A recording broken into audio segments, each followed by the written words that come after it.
Spacey Sims, and we are back with more Code Realized Future Blessings. Oh my god, I'm so excited. So the one thing that didn't pop up when we played this game, here we go. It always starts, and I want you guys to see this because I literally just watched it for the first time right before I started this, because I skipped it when I first played it, because I was like, oh, it'll show. It always does the intro, right? It didn't, and I get all the feels for watching this, and I think I'm gonna die, guys. I don't think I can handle this game. We get to Maui them all. And we finally get to kiss Van Helsing. They show you the CG in the intro. But this is goddamn amazing, so I just wanted you to see this. Demonetized. That's alright. Whatever. Look! Oh. It's the same guys doing the voices that was in the original one, so that's cool.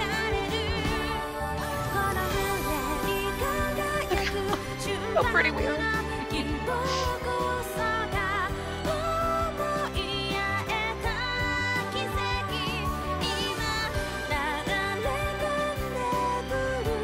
We've never seen that one.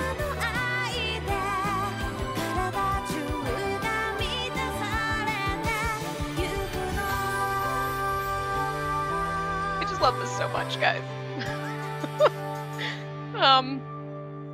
I wanted to make sure we got to see that, because usually what happens is we played through so what happened in the first one, we played through the intro chapter, like the prologue kind of thing, and then it automatically kind of went into that. And we didn't get, I figured that's what was going to happen. Also, we might be a couple of scenes back,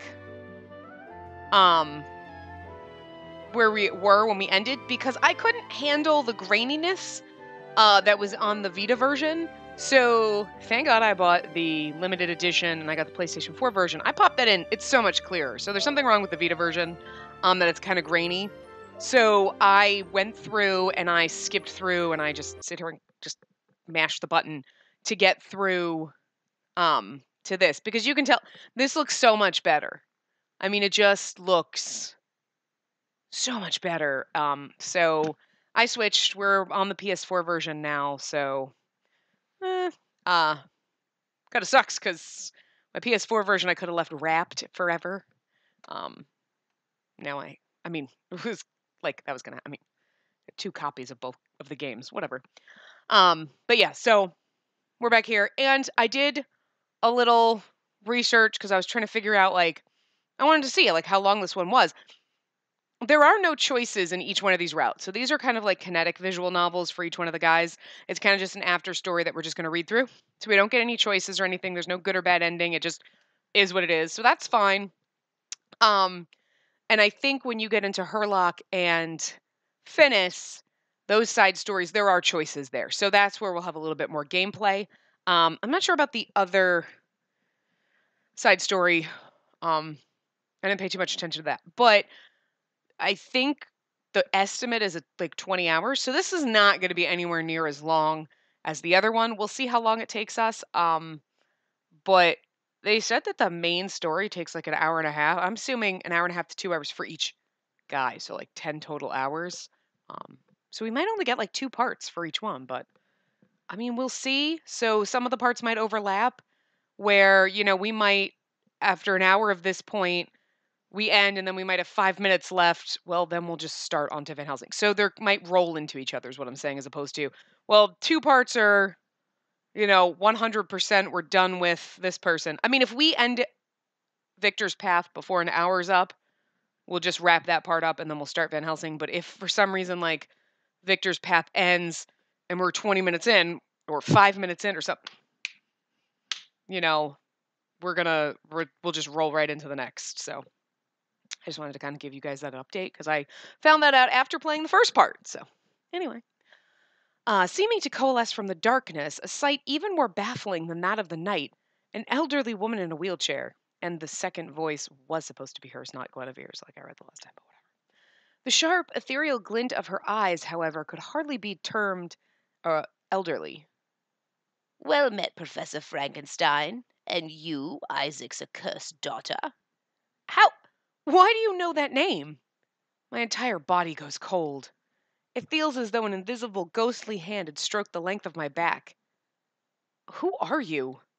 It would seem, then, Saint Germain has told you nothing.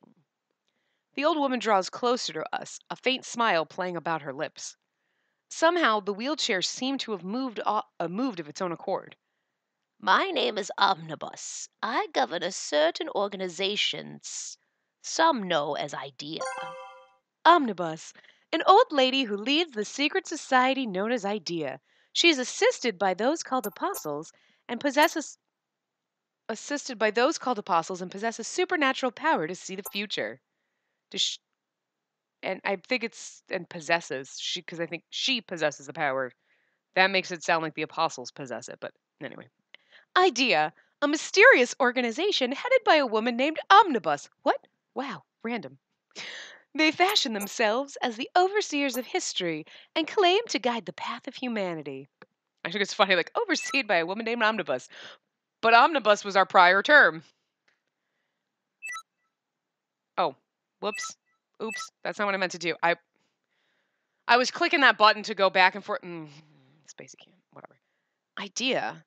Hearing the name once again, the familiar ring tinged with tragedy brought my memories back in full force. The agents of destiny, guides of history, we are called many names. But the apostles of IDEA, does that ring a bell? Oh, first time he opened his fucking eyes. Apostles of IDEA, sorry, apostles of IDEA, the members of IDEA, a society whose role is the overseeing of humanity's history. There are 13 members at present, each one possessing capabilities far beyond those of an ordinary person. I feel we have been drawn into disaster, and again a cold shiver passes through me.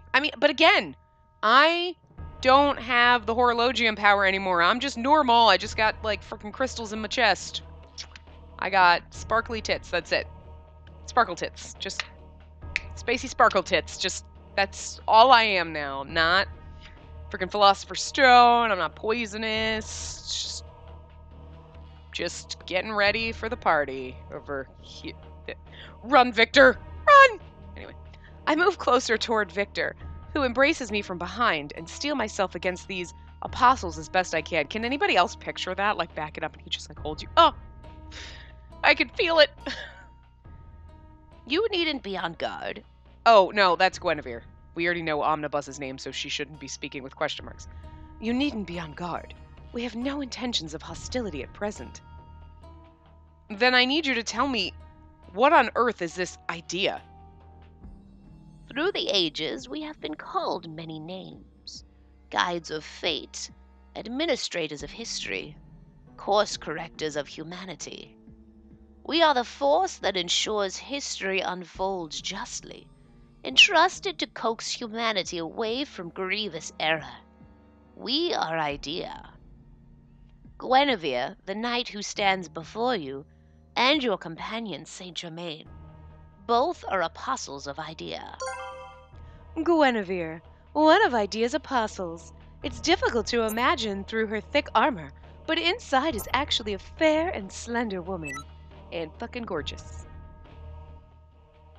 I am gravely ashamed that events unfolded in a manner that suggests I would ever deceive you willfully. Saint Germain's ever-present smile is clearly pained. So disgraced did he seem, one might forget he was capable of the bone-chilling rictus grin he displayed in the underground lab. He never wished to be caught out like this. The ache in his outwardly placid smile spoke volumes. I'm not really sure if we're supposed to be saying that or just as like a normal thing. It sounds weird if I read it in like the Spacey voice, but I don't.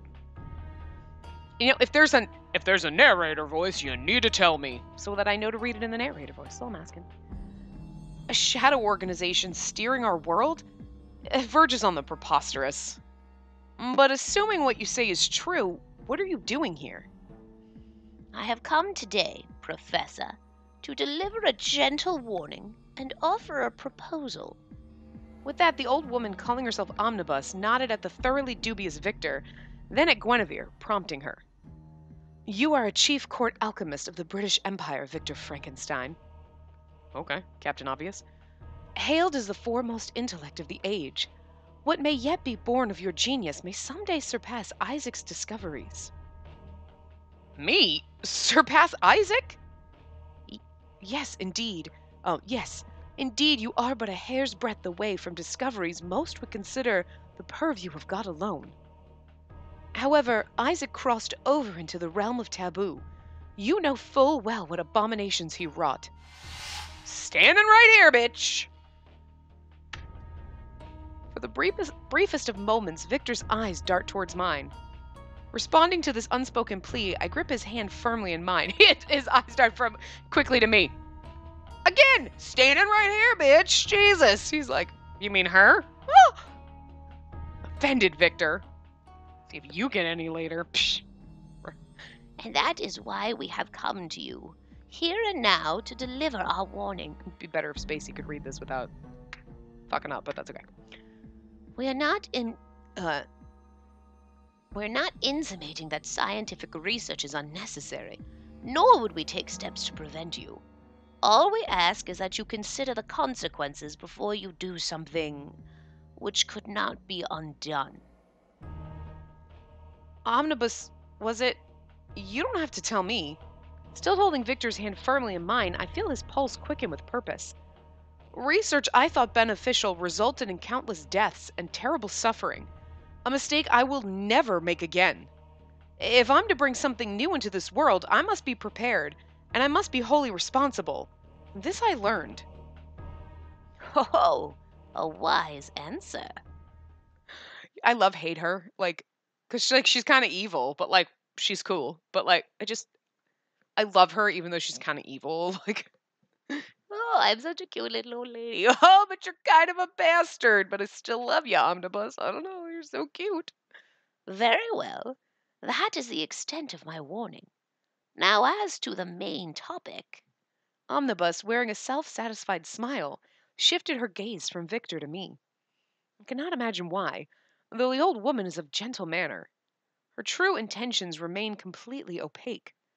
I found that oddly terrifying, right? Isaac's cursed daughter, Spacey. Because it's all in caps. He's like, don't talk about my girl that way. Even though she's one of his abominations that we were all just talking about. Well, she's my abomination, though. The horologium has been rendered almost completely inert, and you live as a normal human. However, if I judge correctly, the possibility yet remains that your deadly gem may one day resume its production of poison. Damn it, that sucks! No! The horologium, this mere stone I had finally been freed of, that once made me a toxic monster, the poison might come back? Dude, that is devastating. That's quite enough. What you speak of is impossible. I've employed every measuring methodology known to man. The horologium is stable. It's like, don't question me. Even on a scale spanning decades, the possibility of reactivation is zero. His face a mask of anger, Victor balls his hands into fists, barking out his words. Oh, Victor getting angry is cute, because he doesn't normally do. You're like, oh, you're so sweet when you're angry. In sharp contrast to the enraged young professor, Omnibus nods simply. Yes, for now. I speak of what may happen hundreds, if not thousands of years hence. And that means there are no problems. Indeed. If only you truly were a normal girl. The old woman's words are like a blade severing our hope. My breath hitches, so does Victor's. How about when Victor dies, I'll take some poison and kill myself so I can be with Victor, because I want to live without him. That's just stupid. Right? I mean, come on. Or you can kill me when Victor dies, because I want to grow old and die with him. Her eyes were full of pity, not malice. Somehow that made it even worse.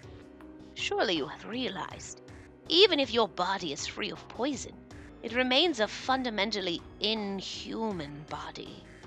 You have no heart, and you did not even need to eat. Even I could not guess at how long your lifespan may be.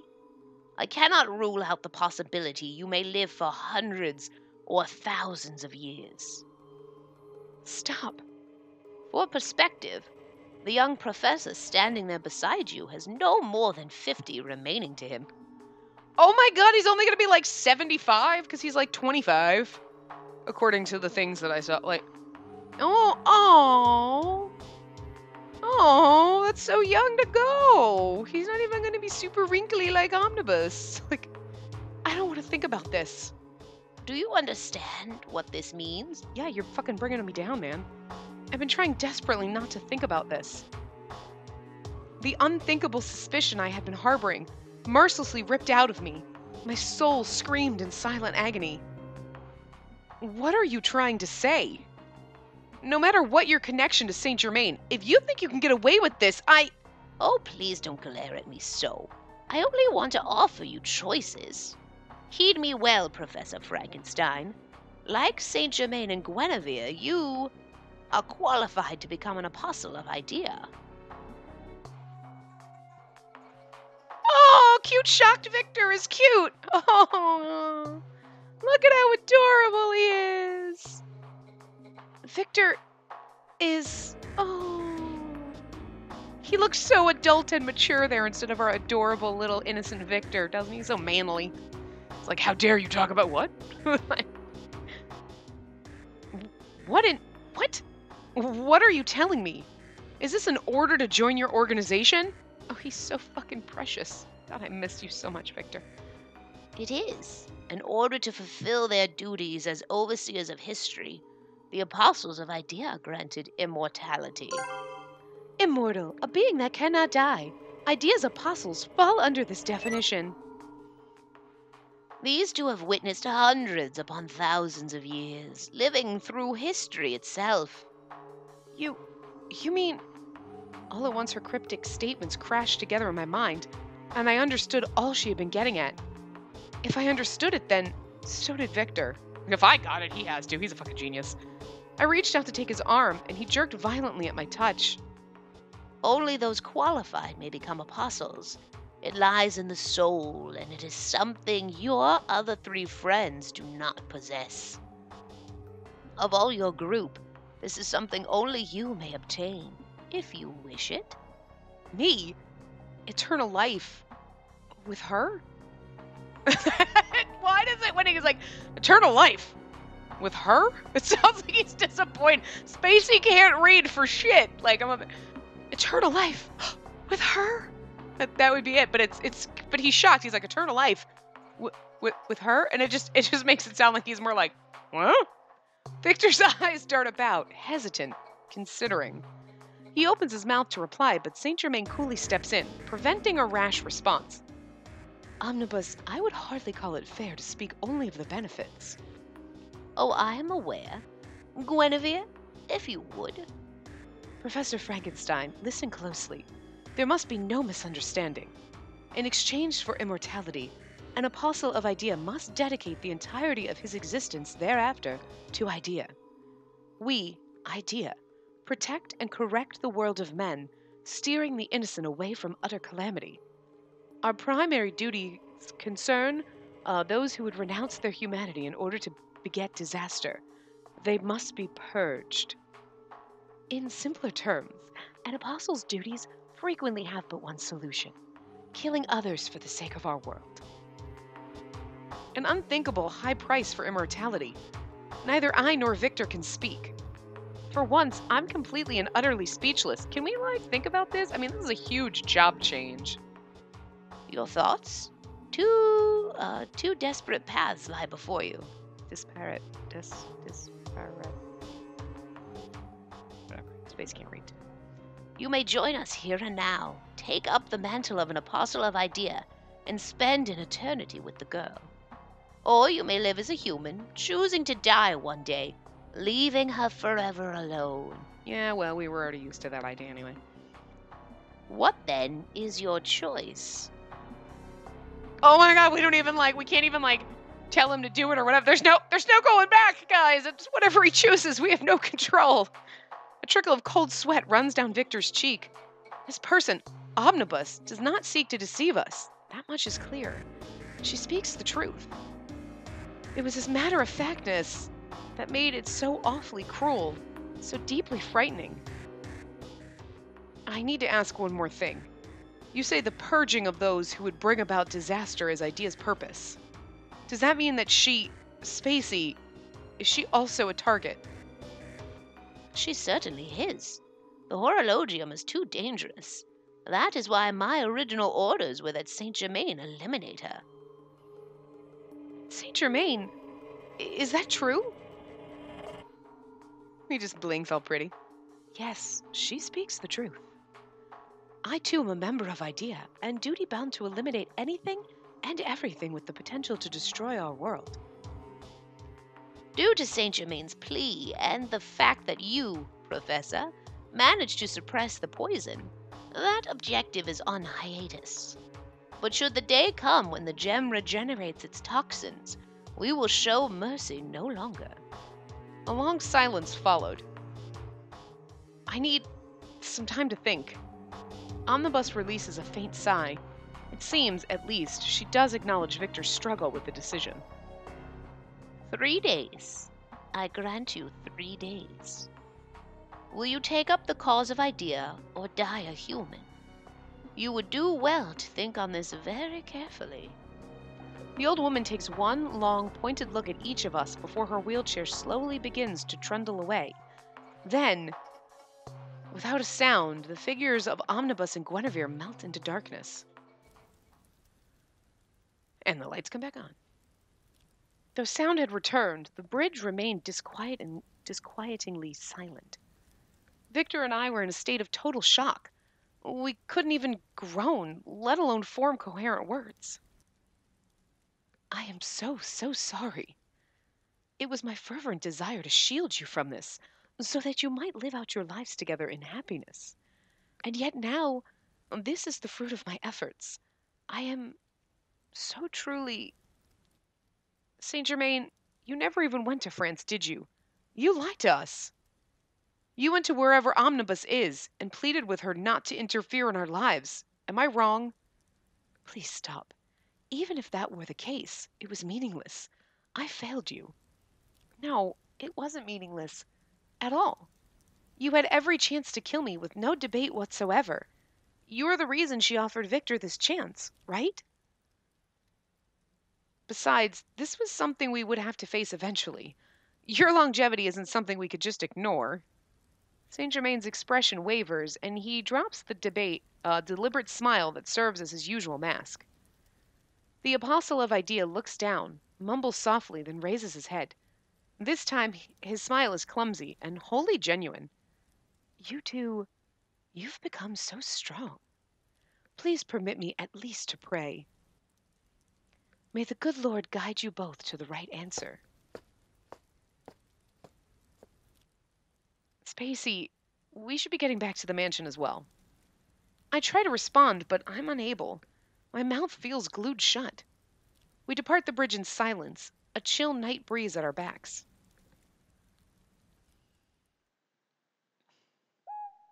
Even after clambering into bed back at the mansion, sleep refuses to take me. Thinking perhaps the bracing night air may do me good, I step out into the courtyard. We get married, but when do we get married? When is it going to happen? It's probably going to be at the end. Isaac's accursed daughter, born into a form that was less than human. Even though the poison within me had been nullified, I only look like a normal girl. It's just as my father said. You are a monster. Okay, we're not still having this debate, are we? We need to get over this. We're not a goddamn monster anymore. We're just fucking immortal now. I always knew. Or at least I thought I did. Coming to this realization anew feels like an icy dagger thrust through my heart. Attempting to seek out some sort of warmth, I wrap my arms tightly around myself. Spacey, I finally found you. Victor, I'm sorry, I just couldn't sleep. Neither could I. I'm wide awake for some reason.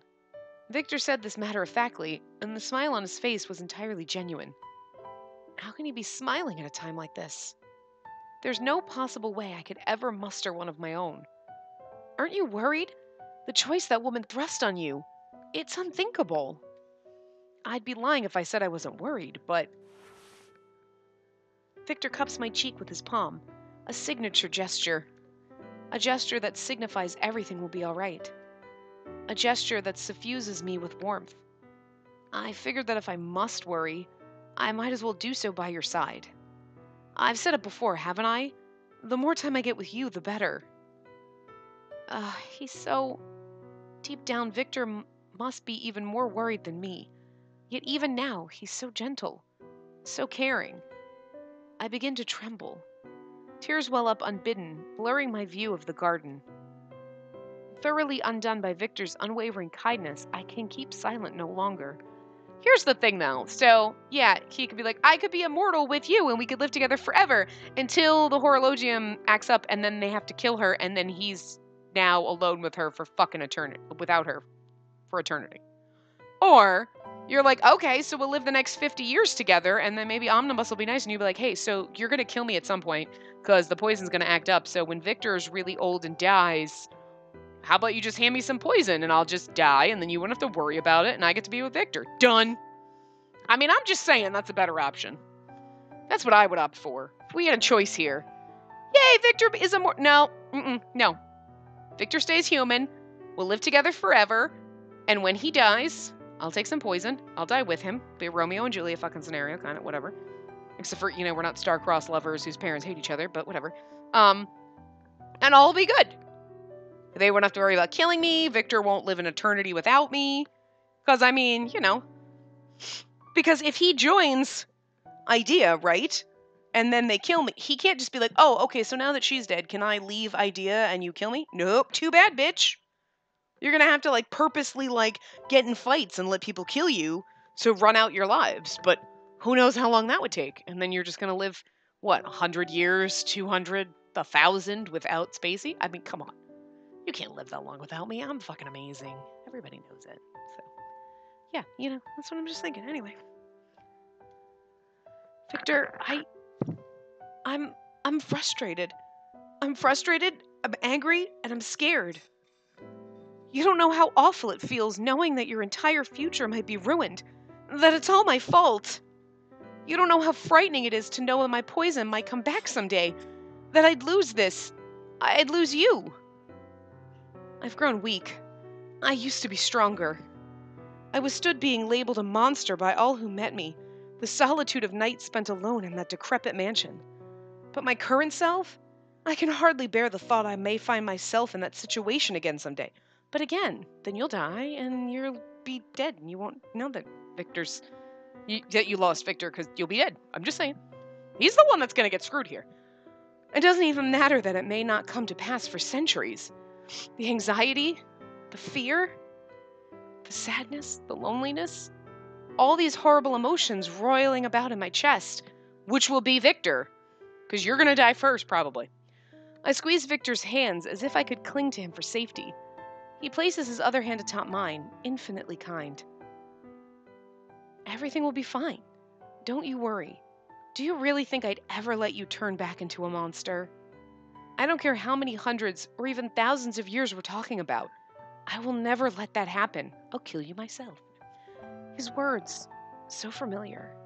He'd made me virtually the same promise once before. Flashback. Oh, I kind of like the flashbacks because we get the CGs from the last game and it's so pretty. I won't let you. I'd never let you do that. I'm not going to let you turn into a deadly monster. I promise. You're a kind-hearted girl. I'll never allow you to become a monster. But unlike all those months ago, I sense a tiny amount of uncertainty in his words that he's unable to hide. My tears glisten in the moonlight, and the silence is broken only by my sobs. Victor held me close the entire time, until at last I had cried myself out. He never said a single word about himself. I know you're being selfish right now. Come now, let's get you back to the room. It's getting rather chilly, and you should try to get some sleep. But what about you, Victor? I'll sleep, of course. Work again tomorrow, you know. That's not what I meant. What was he thinking about? Had he decided how to answer Omnibus? My tears flow anew as I ask Victor these questions, and he gives me a pained smile. I haven't come to any conclusions yet. I still have much to think on. If and when my answer becomes clear, you'll be the first to know. Well, technically, you will be the first to know. May I ask you to wait until then? Yes, but you have to tell me. You can't suffer alone. I won't have it. I know. It's a promise. Victor gives the small of my back a gentle push, and we begin to walk back inside. We're almost through the doors when I hear a most unexpected whisper in my ear. I will help you, no matter what. It's the only thing I'm sure of yet. Completely and totally sure. It's this achingly sweet, whispered declaration that stays with me during the days that follow.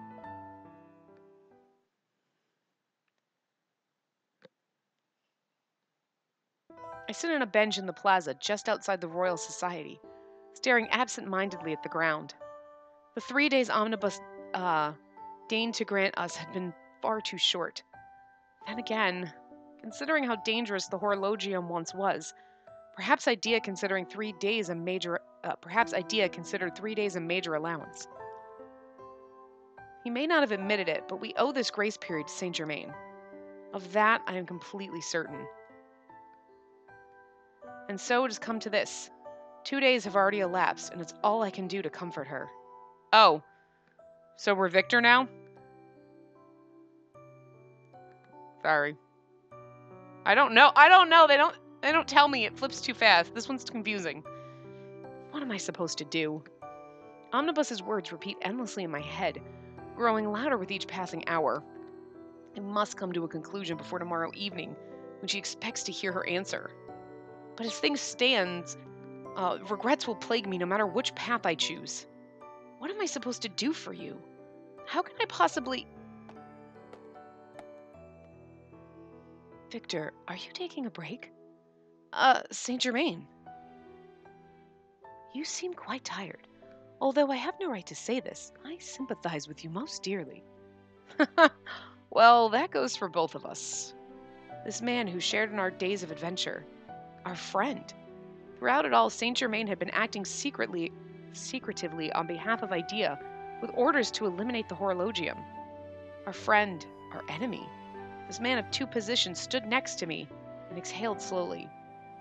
From your perspective, I imagine you find it difficult to understand Idea's prerogatives. I do. When Omnibus used the word cursed, I was sure I would never be able to forgive her.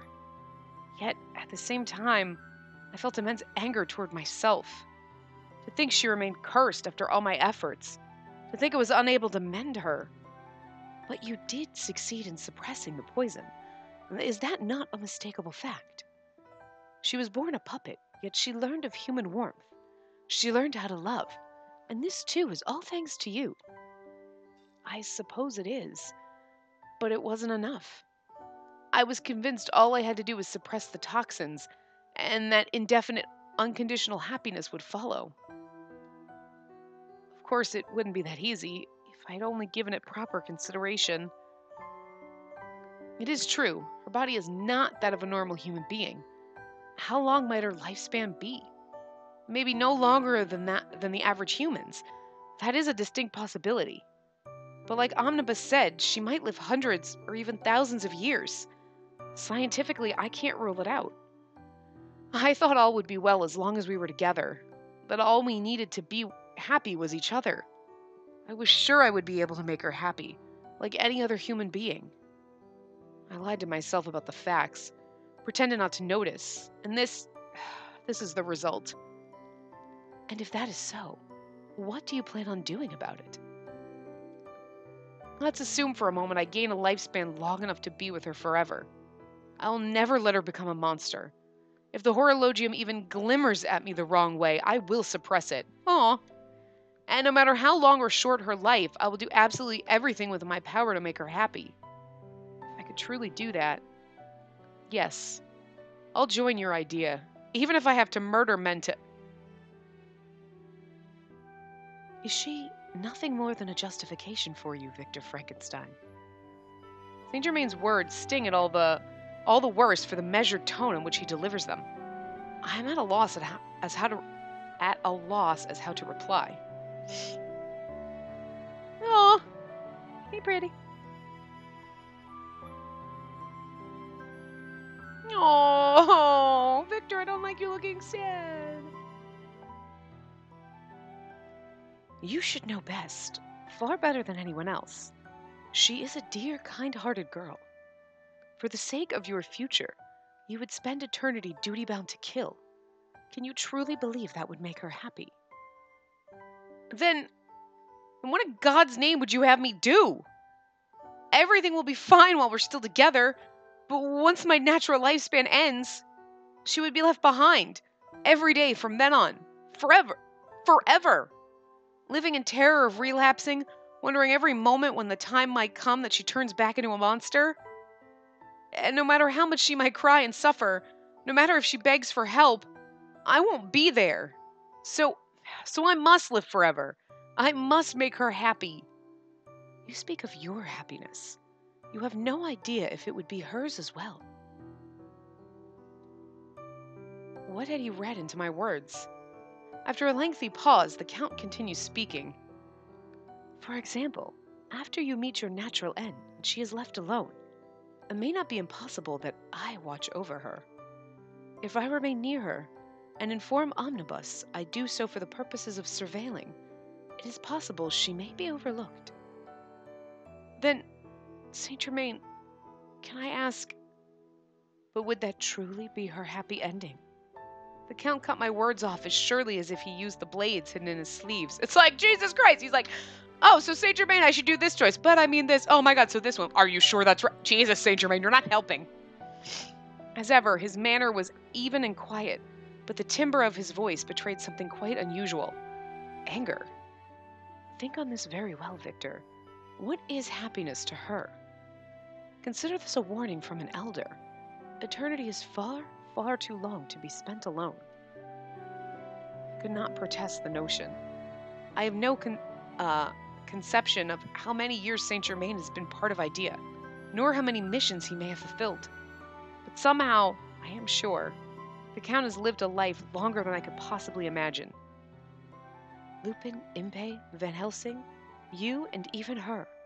One day I shall see you all in your deathbeds, occasionally recalling enjoyable times spent with those whom I shall never see again.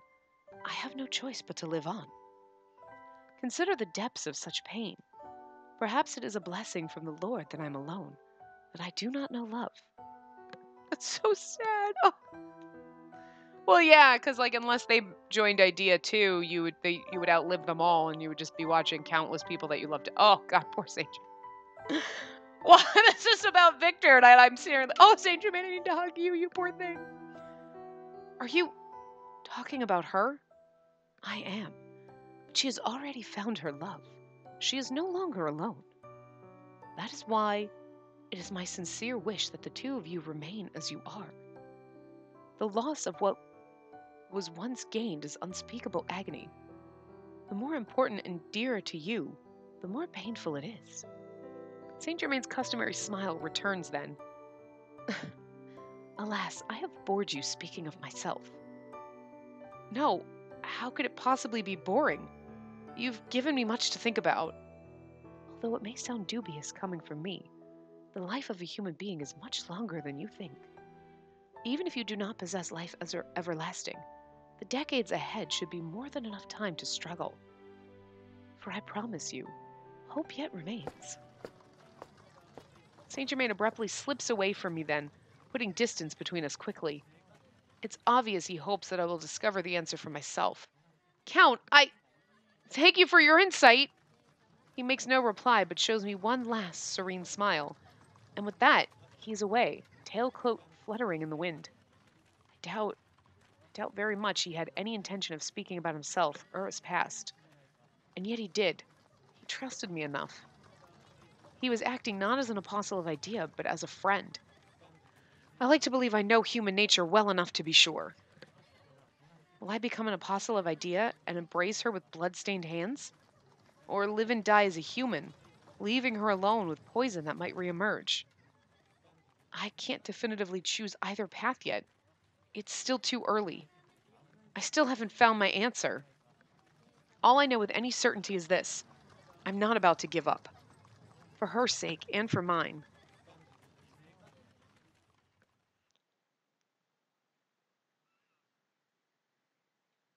I don't like this white screen. Okay. I was like, I don't like that. Very good, Guinevere. You may cease your spying. Takes a long time, like you crunch, crunch, crunch, and then you're like waiting for it. I warn you, Saint Germain, you would do well not to act alone in this matter. Oh, if I was acting alone, it was only in the matter of deepening my friendship with an acquaintance. You should know as well as any of us, she would see through such simple obfuscation immediately. Obfuscation. You can't say obfuscation. I can't say that fast. Immediately. Omnibus would much prefer not to lose one of her oldest apostles. And that is why you were given a certain degree of freedom. But everything has its limits. I am aware, and I am truly thankful that she heeded my words, offering the young man a choice. However, it was for myself as well. Both of them named me a friend. I responded in kind. You have known the pain of losing a loved one. Surely you can relate to their situation. Even supposing that I can, I could never allow such a thing to influence me. We are the administrators of history. We cannot allow the flow of the world to be polluted.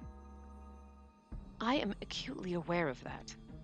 But even so, I believe the world can afford to show them a bit more kindness. At the least, that is what I pray for.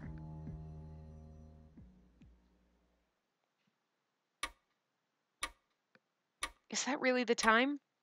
I cease pushing my broom across the floor. Reading the clock, I see that it's already early afternoon. I saw Victor off to work early this morning and began to go about my chores. It was past the time I usually take a break for lunch, but hunger seems like a foreign concept to me today.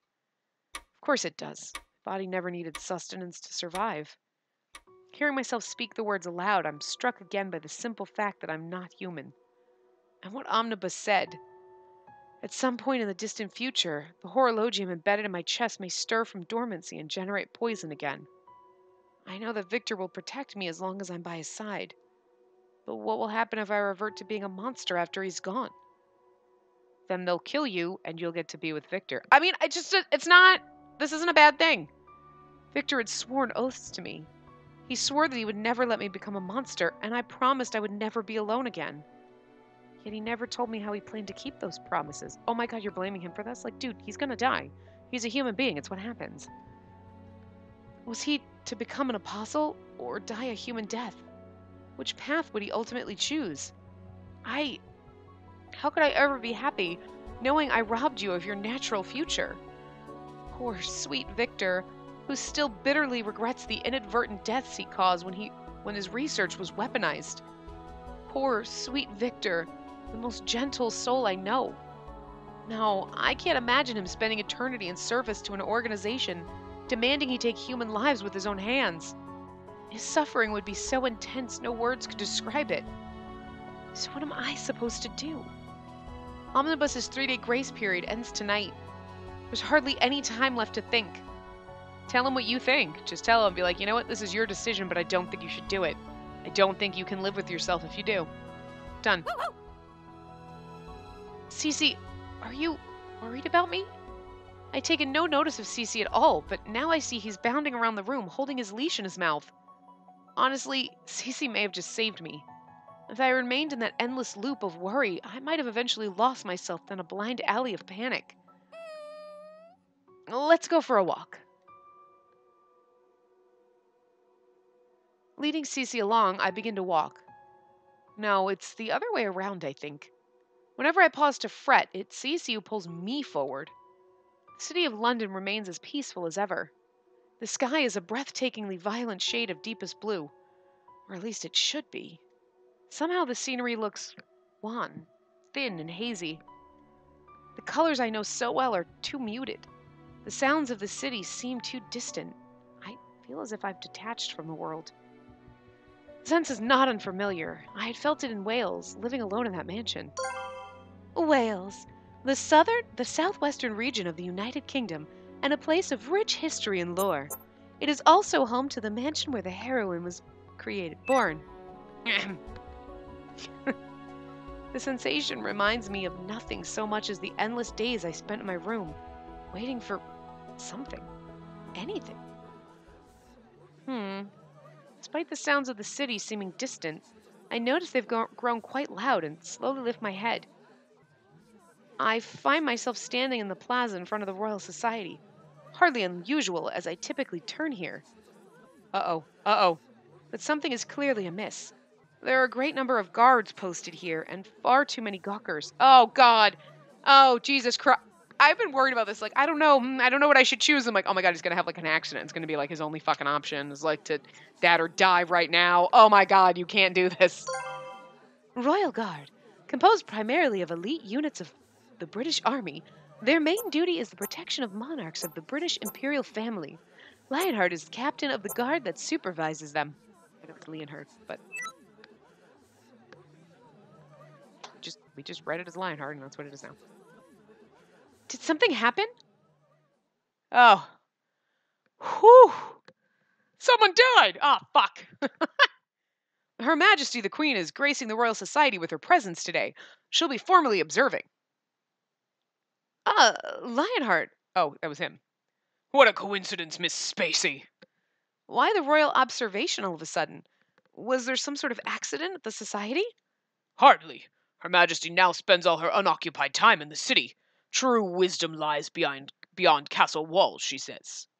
I see. I think that'll be very good for her. Giggling again at how much Victoria's changed, I turn back with Cece.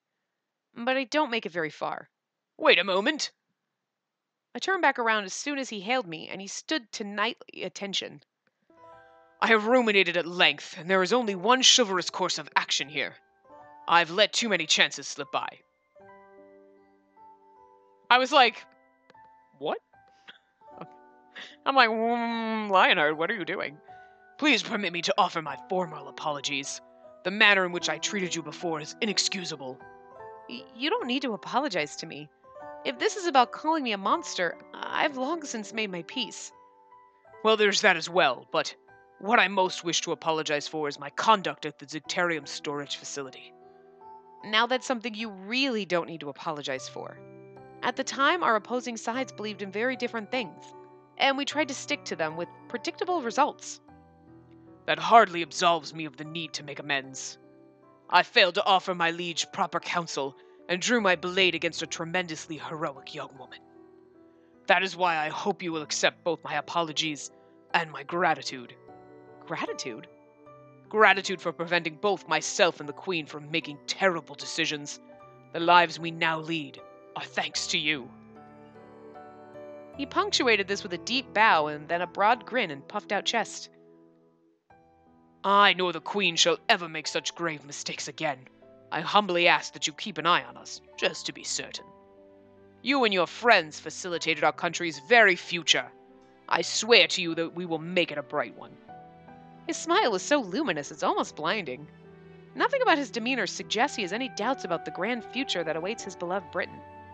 Looking directly at someone so radiantly happy was like staring at the sun. I had to turn my eyes aside, muttering a reply. You're so strong, Lionheart. It's amazing that you can be so positive about the future without any real proof. Your confidence makes me jealous. Ha ha ha! You have it backwards, Miss Spacey. Huh? When the future is unclear and murky, all the more reason to stand tall and proclaim how bright it will be. The future does not simply fall upon us. Rather, it is suspended atop our words and actions of the present. And so, if we fail to face the future with a smile, we will arrive without one. Why the dumbstruck face? Do you find my idea outlandish, perhaps? No, it's actually quite poignant. Not at all. I was just thinking you say the most incredible things sometimes. Ever so gently, I place a hand against my chest. I remember the gesture well from before, when poison permeated my body. It reminds me of Victor, and how he strived to save my life, perhaps even at the cost of his own. I'm not going to give anything up. I will stop Victoria no matter what, and save you as well. So, come with me, Spacey. Whatever you say. I entrusted everything to him in that moment. My decision then is precisely why all of us are alive today. And that means I have to go. Suffering alone, fretting and crying, relying on Victor to comfort me, it serves no purpose. And if Victor himself is still suffering over his decision, I want to be able to tell him what he told me so long ago. It was true then, and it's just as true now. It's far too early to give up. Thank you, Lionheart. I'm going to go find Victor. What? Wait there! The professor and the queen are in the middle of a vastly important conference!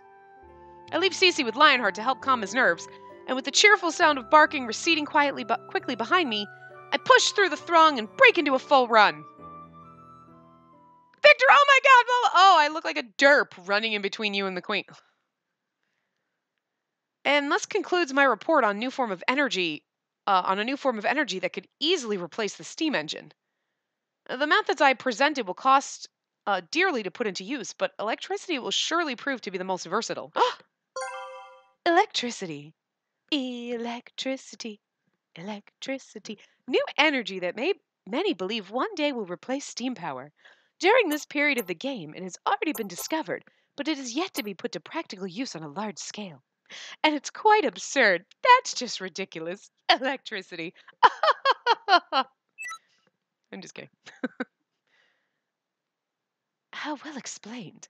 My thanks, Professor Frankenstein. I have certainly not wasted my time today.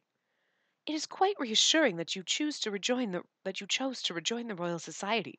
I trust you will continue to devote yourself to the work. Yes, I will. Technical research should help take my mind off things as well. Why, you've not a shred of confidence today. You could easily pass for the man I knew 2 years ago. You were troubled then by what terrible fruits the labor of your research might bear, but what is it that troubles you so now? That's me bust in the door. Wait for it. Did I not tell you to wait? He's still at a vitally important conference with the Queen! Lionheart's chasing us with a dog. I just imagine Lionheart carrying a fucking corgi with him. Victor! What? Oh, we just knocked him down. Oh, this is so cute. We knocked his glasses off, too. Oh, look at his sweet little face. I want to smack it. I just want to smack his little cheek. You're so cute. Ugh. Spacey, what are you doing here all of a sudden? We're still in the middle of... Victor! I ignore his protest and prepare to ask my question with our faces mere inches apart, looking him right in the eye. Victor, what are you doing about idea? Wait until later, won't you? This isn't exactly the ideal time to ask. No, you specifically said I didn't have to feel awkward coming to you at work, not even in front of our sovereign ruler. And in any case, it can't wait another minute. It can't wait a second. We mustn't waste any more time. Victoria's like, oh, God, girl, let me leave. I take an expansive breath and resume speaking in the calmest tone I can manage. I'm going to be frank, Victor. I don't want you to become part of IDEA. Why? Why not? The mere thought of you being forced to debase yourself, keeping your hands dirty to secure my future, I can't stand it. I do want a future together, you know. But if you have to pay for that future with coin minted from your own suffering, it's no future worth having. That is so not normally a Spacey thing. Coin minted from your own suffering. That metaphor. Oh, man, Spacey, you've grown in the few months. Oh, I see. My thoughts are different. Imagine weeping in agony, desperate for help only a dead man can give. I'll stop at nothing to prevent that future. And that's why I will become an apostle of idea. No. If I can but keep that smile on your face, I'll kill 1,000 men. No! Just kidding. Victor seemed bemused he was able to cut off further protest with a joke. Of course that was a valid option. It's not as if I didn't consider it. But then I had an epiphany. Would my relief and happiness translate into the same for you? I've been fretting over the same question myself. We care for one another so deeply our initial thought would always be to martyr ourselves. Yet any future spent without the two of us smiling together doesn't even merit consideration. I'm gonna cry. It's so cute. We're in a very awkward position, literally straddling him in front of the queen. But you know what? I kind of forgot. I'm just like, okay. Victor's slight sigh is almost inaudible, even at this close distance. I wonder if you remember something I said to you some time ago. There's no point in running from the past, I think. I really did believe it then. But now I'm trying to run from the future. A future others had planted in my mind, but one that is yet to occur. Nothing will ever change it if we keep running forever. You taught me that. Well then, now it's my turn to help you. I can't have futures other people put in our heads come to pass. If you're still making up your mind, let me help you find your answer. We won't even think about the futures that wind up with one of us miserable. It'll be a new path, a third way. I want to help you find it. I must. In that case, Spacey, I must ask a favor of you. Get the fuck off of me because we're in front of the queen. Can I ask you to entrust me with your life? You don't even need to. You didn't even need to think that over for a second. Look at his adorable face. Guys, I can't. I love that there's so many. This is so CG heavy. I love it. It's easy. My future is with you. I want to be with you alive. And I want to be with you when I'd rather not die, but I need you there if I do. And if we don't wind up happy together, you do realize there'll be hell to pay with Lupin and the gang. So let's start thinking. Right now. You really are strong. Strong and gentle, too. You're still the girl I love. Victor's grin is genuine as he embraces me, then holds me tight. Oh my god, I fucking love this. Guys, I know this is just a fan disc, but it's so great. It's so goddamn good. I know. I mean, it does. I mean, like, honestly, okay, like, this is just like a little candle to the massive bonfire that was fucking Guardian of Rebirth, right? Like, that game is just fucking amazing. And this is just like a little fall. I don't care. They could churn out shit like this forever, and I would be happy just to see their fucking faces and just have these little moments of like, what are we doing today? Oh, we're just going grocery shopping. I don't even fucking care. It's a game, and it's literally like an hour of you grocery shopping with them. I don't even fucking care. I would pay for that shit. I would pay for that shit. Please give it to me. But it makes me sad. Oh, that's what I forgot to mention. That's what I forgot. I forgot to tell you guys. I found out after I played the last part, and I totally forgot to tell you when we started this one. The third one is being localized. Axis just announced it at whatever like game convention thing they were just at. They announced it. I'm so excited. It's sometime next year, so I mean, we'll be long done with this. This one might be done by the end of the month. You know, it'll be done before the end of August, if it even goes that far. I doubt it will. But you know, so it'll be a while, but I don't care. I don't care what we're playing. I'm not gonna. The second I get that in my hands, we're starting it. I don't care if we have 6 other Otome games going. I don't care if we have 10 things going up a day. This will go up. I don't care. We will play that third game the second it's in my goddamn hands, because as soon as this game ends, I'm gonna lose it. I can't live without them in my life. Luckily, I have the wall banner up and the little pictures of yeah, they're all, so I can look at their faces no matter what I play, but still. Oh my god, guys, I'm so excited. We would have played it next year probably anyway, because I'm learning Japanese so that we can play Otome romancy games that are only in Japanese, so I would have found a way to play it. I mean, that's the whole purpose of learning Japanese. Okay, so maybe a year or two. We'll see if I can learn it in a year. We'll see. I'm doing okay. But, yeah. Oh, God, I cannot wait for that. Anyway, I don't give a whit about trying to affect world history. A whit. Cute. All I want is a normal life together with you. Nobody gets to take that simple, basic happiness away from us. Nobody. I can't bear to lose it either. If an ill fate does await us, we have to put up a fight at least. Holding each other close, we both smile and eventually let go, and the Queen's like, everything the IDEA members told us may be true. Even so, I made a decision. You never need to know what it is to be lonely again. I'll make sure of it. Victor, does that mean... Don't let it concern you, Spacey. You have absolutely nothing to worry about. Nothing to worry about. I wonder how 4 small words managed to penetrate so deeply into my heart.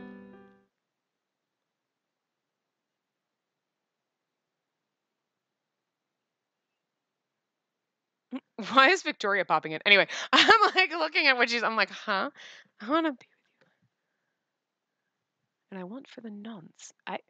Anyway, we're gonna continue this in the next part. So I don't know how much longer this path is. I mean, obviously he's got to talk to Idea and whatever, so who knows? But we'll continue. And like I said, if we hit like between 30 and 40 minutes and this ends, we'll just cut it off there and it'll be a shorter part. If it's under that 30-minute, we might actually end it and then we might jump right into Van Helsing's. We'll see what happens when we get to the end. We could have another hour left. We can have another hour and a half. We could have 10 minutes. I don't know. But we'll see in the next part. So I will see you guys next time. Remember to give the video a big thumbs up and subscribe to see more.